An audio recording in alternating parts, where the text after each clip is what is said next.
Good morning students. मैं doctor सुधा मित्तल। बच्चों, आज अपन नया टॉपिक स्टार्ट करेंगे, बीमा दावों का निपटारा, सेटलमेंट ऑफ इंश्योरेंस क्लेम्स। बीमा पत्रों का अंतिम चरण दावों के निपटारे की प्रक्रिया के साथ ही प्रारंभ होता है। सामान्यतः सभी जीवन बीमा पत्रों का भुगतान कभी न कभी करना ही होता है। कभी यह भुगतान बीमा पत्रों की अवधि समाप्त होने पर करना होता है, तो कभी बीमित की मृत्यु पर, तो कभी बीमित के सेवानिवृत्त होने पर, कभी कभी शादी या शिक्षा के खर्चों के अवसर पर भी भुगतान करना पड़ता है। तो आज अपन अध्ययन करेंगे बीमा पत्रों के दावों का निपटारण करने संबंधी विभिन्न पहलुओं के बारे में देखेंगे। तो हम देख रहे हैं दावे का अर्थ यानी परिभाषा क्या होती हैं। Meaning and definition of claim. बीमा के अंतर्गत दावे का अर्थ उन अधिकारों को प्राप्त करने से हैं जो बीमा अनुबंध के अंतर्गत प्राप्त होते हैं। दूसरे शब्दों में अगर हम कहें तो बीमा अनुबंध के अंतर्गत बीमित को जो अधिकार प्राप्त होते हैं उन्हें पूरा करने की मांग करना ही दावा कहलाता है। यानी व्यक्ति के द्वारा जब बीमा कराया जाता है तो उस बीमित को कुछ अधिकार प्राप्त होते हैं, और जब उसकी या समय अवधि समाप्त होने पर या किसी कठिनाई के समय जो उसकी शर्तें वो पूरी करता है, तो उसमें यदि उसने अपनी बीमित राशि को मांगने के लिए किसी प्रकार का क्लेम यानी दावा किया है, तो मांग की हैं, तो उसी को हम दावा या क्लेम कहते हैं। एंजल ने दावे की परिभाषा करते हुए बहुत ही सटीक लिखा है। दावे शब्द का उपयोग कंपनी द्वारा किए गए उन सभी भुगतानों के लिए किया जा सकता है जो चाहे हानि होने, परिपक्व होने अथवा स्वेच्छा से समर्पण के कारण किए जाते हैं। तो इस प्रकार से दावे शब्द का उपयोग यानी कंपनी के द्वारा उन सभी भुगतान, क्योंकि जब कोई भी व्यक्ति अपना बीमा कराता है तो वो किसी भी समय अपनी बीमित राशि की मांग कर सकता है जब उसे किसी भी प्रकार की उसकी या तो मैच्योर होने पर या उसको कोई लॉस हो रहा है, या वो चाहे तो अपनी स्वेच्छा से उस पॉलिसी को सरेंडर भी कर सकता है। Federation of insurance institutes of India के अनुसार बीमा पत्र पर दावा बीमा अनुबंध करते समय बीमाकर्ता द्वारा दिए गए वचन का निष्पादन करने की मांग करना है। इस प्रकार यह स्पष्ट है कि बीमा अनुबंध में बीमाकर्ता द्वारा दिए गए वचन का निष्पादन करने के लिए बीमित द्वारा मांग करना ही बीमा का दावा है।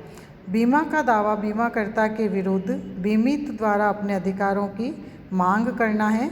बीमित अपने बीमा पत्र की शर्तों के अनुसार बीमाकर्ता से उसके वचन को तभी पूरा करवा सकता है जबकि उसने स्वयं के बीमा अनुबंध के अंतर्गत अपने वचन को पूरा कर दिया हो।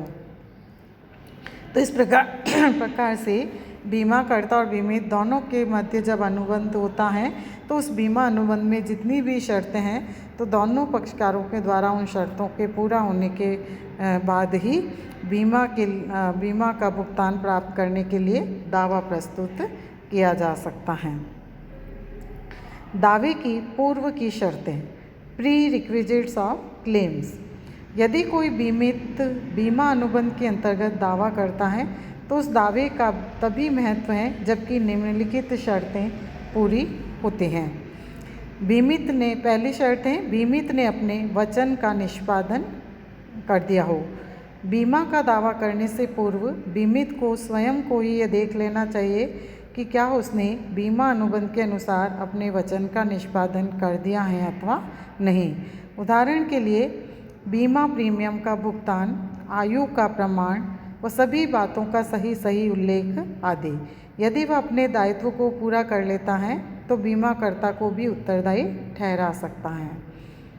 सेकंड, बीमा अनुबंध के अंतर्गत दायित्व हो। बीमा का दावा प्रस्तुत करने से पूर्व यह आवश्यक है कि किसी बीमा अनुबंध के अंतर्गत बीमाकर्ता का दायित्व उत्पन्न होता हो। बीमा अनुबंध के अनुसार यदि बीमाकर्ता का कोई दायित्व ही उत्पन्न नहीं होता है तो दावा प्रस्तुत करने का कोई लाभ नहीं मिलता है। थर्ड कंडीशन है दायित्व निश्चित करना। बीमा अनुबंध के अंतर्गत जब दायित्व उत्पन्न होता है तो उस दायित्व को निश्चित भी किया जाना आवश्यक है। प्रत्येक बीमा अनुबंध में समान दायित्व नहीं होता है। बीमा अनुबंध की शर्तों के अनुसार राशि का भुगतान बोनस सहित या बोनस रहित भी किया जा सकता है। इतना ही नहीं, कुछ बीमा अनुबंधों के अंतर्गत बीमा राशि का किस्तों में भुगतान का दायित्व उत्पन्न होता है।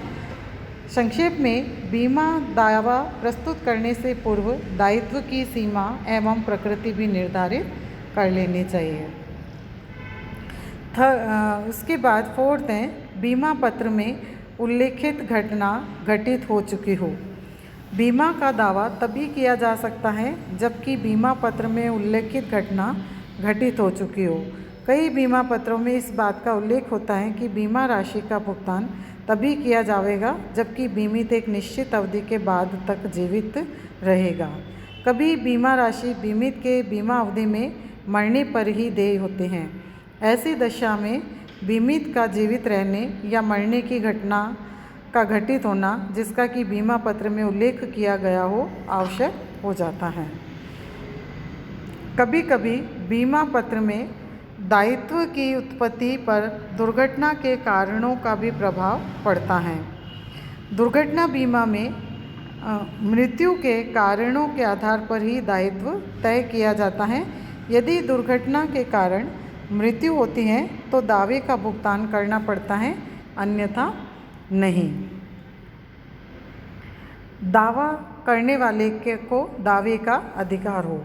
बीमा का दावा उसी व्यक्ति द्वारा किया जाना चाहिए जिसको ऐसा दावा प्रस्तुत करने का अधिकार हो। यदि किसी व्यक्ति को ऐसा अधिकार नहीं है अथवा पहले अधिकार था किंतु अब बीमित द्वारा किसी अन्य व्यक्ति को दे दिया गया है तो वह बीमा का दावा प्रस्तुत नहीं कर सकता है।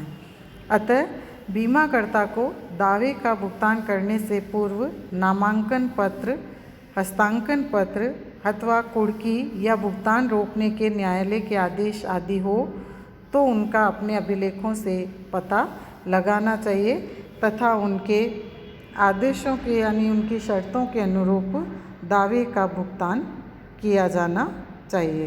तो दावे के पूर्व ये सभी शर्तें हैं जो बीमा के अंतर्गत आते हैं और बीमाकर्ता जब उसके वचन को तभी पूरा करवा सकता है जबकि उसने स्वयं के बीमा अनुबंध के अंतर्गत अपने वचन को पूरा कर दिया हो। तो ये इस प्रकार की शर्तें हैं जिन शर्तों को पूरा करने के बाद कोई भी बीमित अपने दावे का यानी अपना क्लेम मांग सकता है और बीमाकर्ता उसके क्लेम का भुगतान करवा सकता है। नेक्स्ट वीडियो में अपन अध्ययन करेंगे परिपक्वता पर दावे का भुगतान, पेमेंट ऑन मैच्योरिटी। धन्यवाद बच्चों।